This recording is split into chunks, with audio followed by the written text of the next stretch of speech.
Hayırlı kün muhterem тамашачылар. Hamma biz için de cümga mübarek bulsun idi. Bugün 24 dekabrda sizin bilen tur efirde min Nazım Seferov bularmın. Alda kütken uzun-uzak яңа ел бәйрәмнәре арасында biz абайламый калырга мөмкин булган күренекле вакыйгалар да бар. Шуларның берсе Татарстанның халык шагыйре, күренекле дәүләт һәм җәмәгать эшлеклесе Тукай бүләгиясе Разил Исмагыйль улы Вәлиевнең гомер бәйрәме. 4 гыйнварга туры килүче юбилей мөнәсәбәтен алга куеп, без аны бүген студияга кунак итеп чакырдык. Hayırlı gün Razil Efendi. Hayırlı bulsun. Менә бөтен кеше мәш итеп яңа ел бәйрәм иткәндә туган көнегез шук такала дип үпкәләгән вакытларыгыз булмадымы?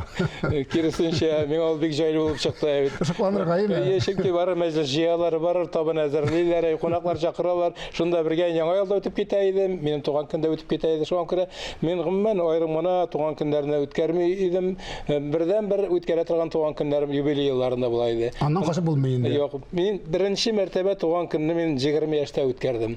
Ул вакытта мин Казан дәүләт университетында укыйдым. Әле хәзердә хәтердә шунда кунакларны чакыргач, диварга стенага язып куйган идем.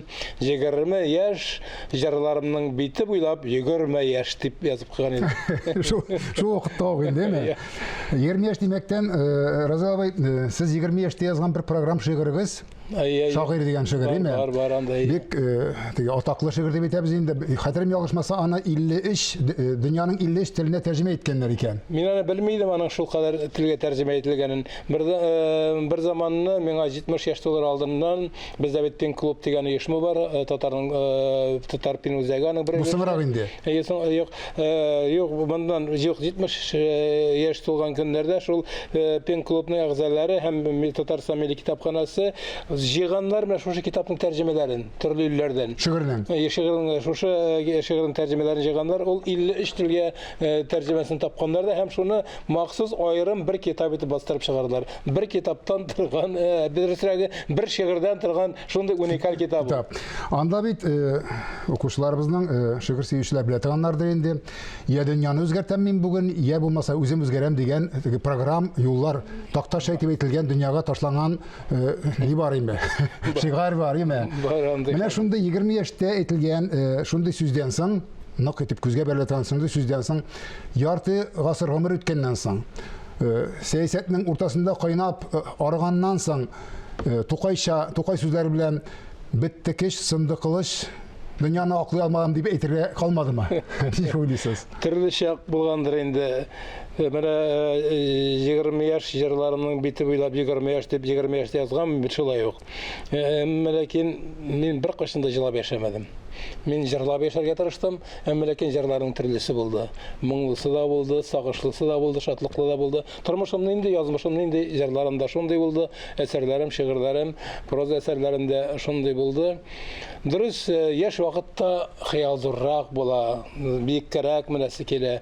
Билгеле, бөтен хыялларда тормышка ашты дип әйтеп булмый, ләкин шактый тормышка ашты. Инде 75 яшь тутырып килгәндә, билгеле, киләчәк турында түгел, күбрәк үткән турында уйлыйсың.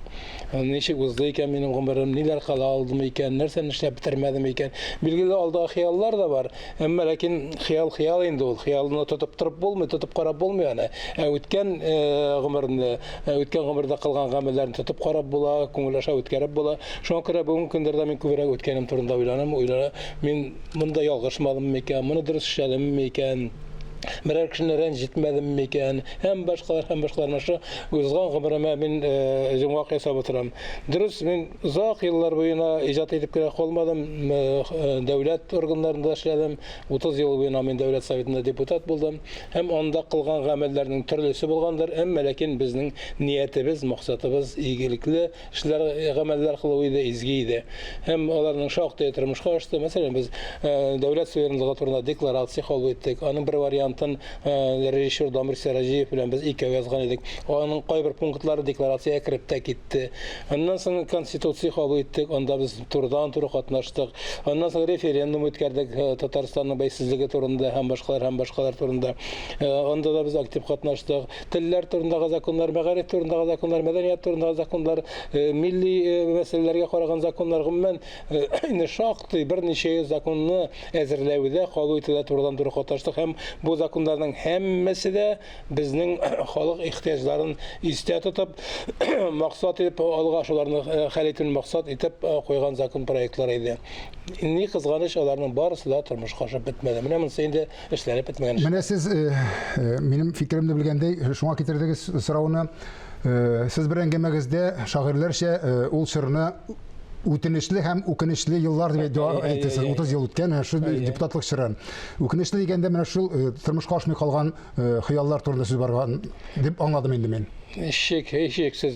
Үттенеплер үзді ғымырбыз деген шекілді, әпшінен да біз бек көп мәрәжақатлар қалып еттік. Бейрек та федераль хакимиятке.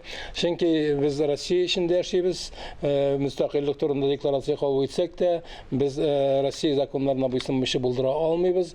Һәм біздің бек көп мәселелері біз, әлеге де баяғы мәғариф өлкәсінде болсын, мәдәният өлкәсінде болсын, бигрәк та милли мәселелерде болсын, олар һәммәсе дә Мәскәүдән закон буларак безгә килеп төшә, һәм без ул законнарга каршы килә алмый идек, һәм үзебезнең законнарны алар белән тәңгәлләштерергә безне прокуратура мәҗбүр итә иде. Буларның без һәммәсендә әйткәнемчә, тишне кыса-кыса, тишне шыгырта булса да эшләдек. Әмма ләкин кылган гамәлләрдә булмады дип әйтеп булмый. Әгәр дә менә соңгы бер 20-30 елда Татарстандагы газета журналларның саны бермә-бер арткан булса, телевидениедә, радиода яңа рубрикалар тапшырулар барлыкка килгән икән, яисә мөстәкыйль газеталар барлыкка килгән икән. Булар һәммәсе дә менә шушы чорның казанышлары дип әйтәбез. Без аларны бүген норма дип кенә саныйбыз инде. Алар унутылды инде. Әйтерсең, алар үзләре алар берсе дә үзенә үзе килмәгән. Аларның һәммәсе көрәшеп яулап алынган безнең казанышларыбыз.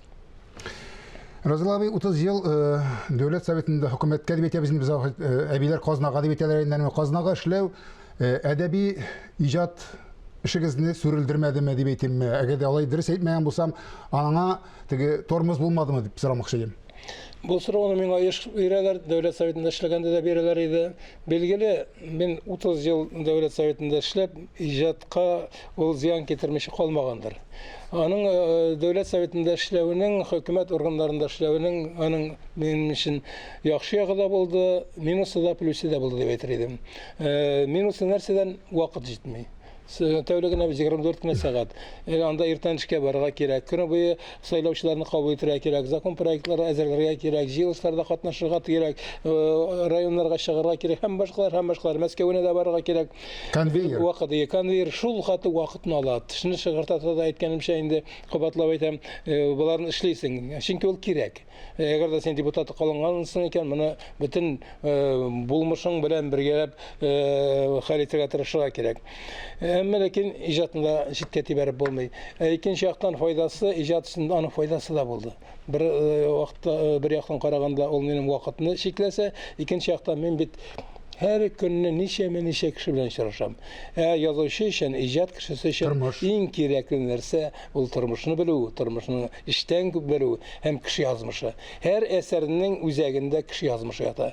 Әгәр дә ул драма әсәреме, ул прозамы, ул хикәяме, романмы, повестьмы, хәтта шигырьме, җырмы, аның эчендә нидер бер кешенең бер язмышының бер кыйпылчыгы ята икән, яисә тулы бер язмышы ята икән, аны кеше үзенең язмышы шикелле кабул итә. Үзенең язмышы белән чагыштырып кабул итә кай вакытта. Һәм шул вакытта гына кеше аны кабул итә. Бу яктан караганда мин бәхетле кеше. Мин ничә йөз, хәтта 1000 кеше белән аралаштым. Миңа бит көненә 10, 20, 30, 40 кеше килә иде.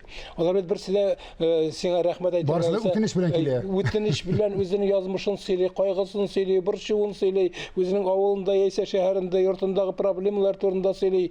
Аларны син депутат буларак уйлап утырасың, буны ничек хәл итәргә икән, ничек булышырга икән бу кеше дип. Икенче якта бит син дә әле язучы, шагыйрь йөрәгең аша үткәреп утырасың, ул синең киләчәк әсәрләреңә шимал булып, мая булып тупланып килә. Һәм андый мая миндә бик күп бүгенге көндә. Менә бүген инде азмы күпме иреккә чыктым дип әйтергә мөмкин.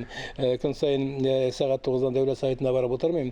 Һәм шуңа күрә мин киләчәктә менә шушы күңелемә тупланган маяны, сюжетларны, кешеләрнең язмышларын ак кагазга күчерә алсам, моннан да зуррак шатлык булмас иде минем өчен.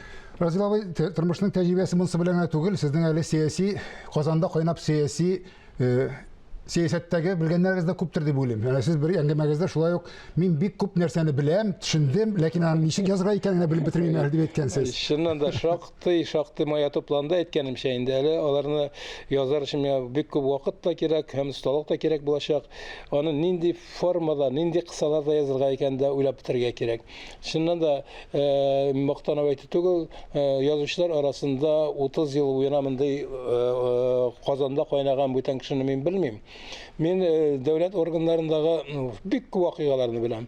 Чөнки мин Иштән беләсез. Иштән беләм, Татарстан белән Россия арасында шартнамалар төзегән вакытта да мин комиссия әгъзасы идем. Мин дә анда турыдан-туры катнаштым. Мәскәү Кремлендә теге иске Старая площадь дип атала бит. Теге үзәк партияның үзәк комитетының биналарында да бик күп кешеләр белән очрашып, бик күп бәхәсләрдә катнашырга туры килде. Россия дәүләт думасына Татарстан мәнфәгатьләрен яклап бик күп чыгышлар ясарга туры килде. Һәм үзебезнең парламентта бик күп катмарлы нәрсәләрне беләм мин. Хөкүмәт белән дә, президент аппараты белән дә. Гомумән бу тормышның ишке бөтен секреттәге серләрен дип әйтим, шактый яхшы беләм. Әмма ләкин аны ничек итеп кагазга төшерергә ансы шактый катлау нәрсә. Ул бит бер караганда алар җыелышалар да сөйләшәләр кебек гади кешегә.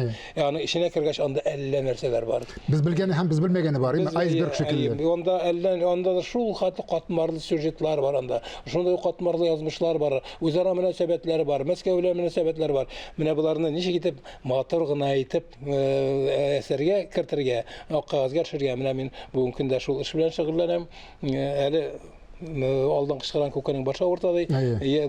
Шулай була күрсен, шулай булсын. Халыкка күрсәтмичә әле ортада кычкырып сөйләргә куркам. Разил абый, сез әле булай да кул куршып утырмыйсыз була, пен үзәкнең эшен турында әлдән дә ишетеп торабыз. Ансада бит аның җәмәгать эше дип иҗтимагый эш. Бөтен дөньяда язучыларның иң мәртәбәле оешмасы бар, ул Пен клуб дип атала. Аның үзәге Лондонда.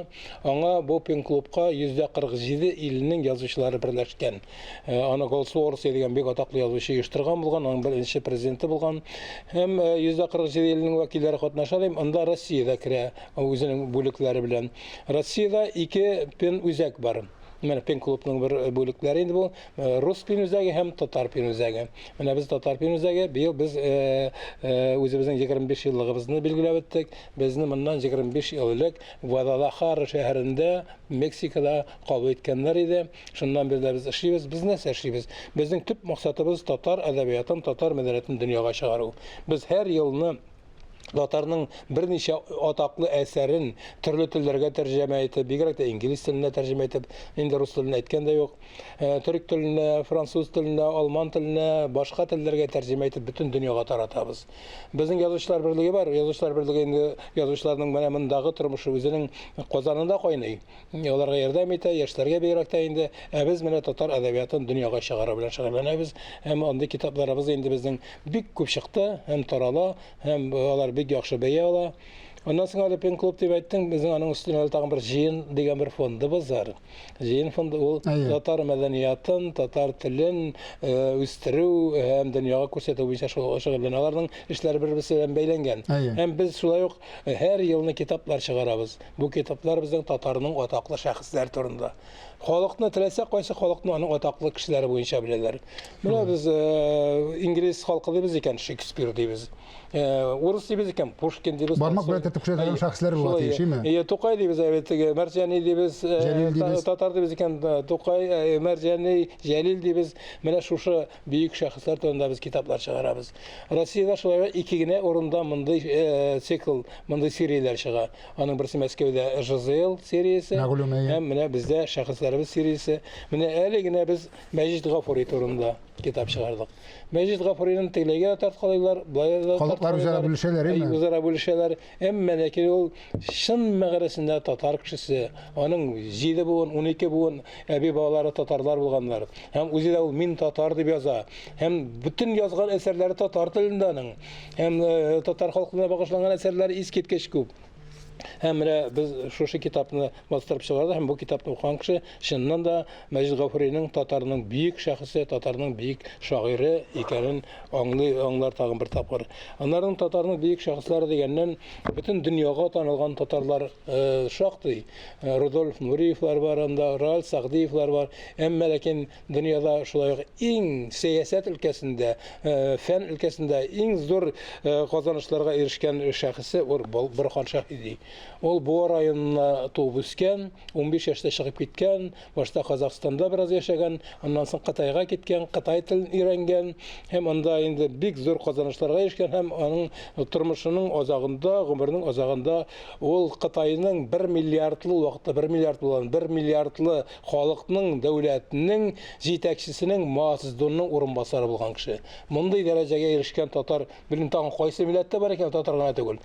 Ул шул хатаклы кеше. Без Борхан Шаһиди турында китапны өйрәнеп, документларын өйрәнеп, архивларда, китапханәләрдә, музейларда, шәхси архивларда өйрәнеп, инде башта татарча чыгарган идек, менә хәзер русча чыгарып аны таратабыз. Рәхмәт. Ни кызганыч, Разил абый, тапшыруыбыз азагына якынлашты. Шуңа күрә телевизор караучыларга яңа ел алдыннан теләкләрегезне әйтсәгез иде. Яңа ел алдыннан теләкләр ул һәр вакытта да инде яхшы булырга тиеш. Менә мин ул теләкне шигырь белән әйтсәм, Әлбәттә. Ак карларда рей төн карасы, түзәлә күк йөрнең җан ярасы, ак карларга охшап безгә дә бит агарасы иде, яңарасы. Яңарасы иде аранасы, күңелләрне сарган сагышлардан, моңа кадәр һәрбер туар көнгә бәхет юрап күпме ялгышкан бар. Уфукларда бер ачылыр әле, көн яктырыр булып бер таралса, тик әлегә илдә буран дулый, без барасы юлны карлар баса. Шул карларны йөреп еллар кичик, карамыйчы юллар урауына, кыйбла туры, иман тулы булса, алашмабыз язмыш буранында. Яңа елда хәсрәт кайгылар да, әверелсен карга ак тузанга, хыял кебек ымсындырып безне, болытлардан өстәде йолдыз яна.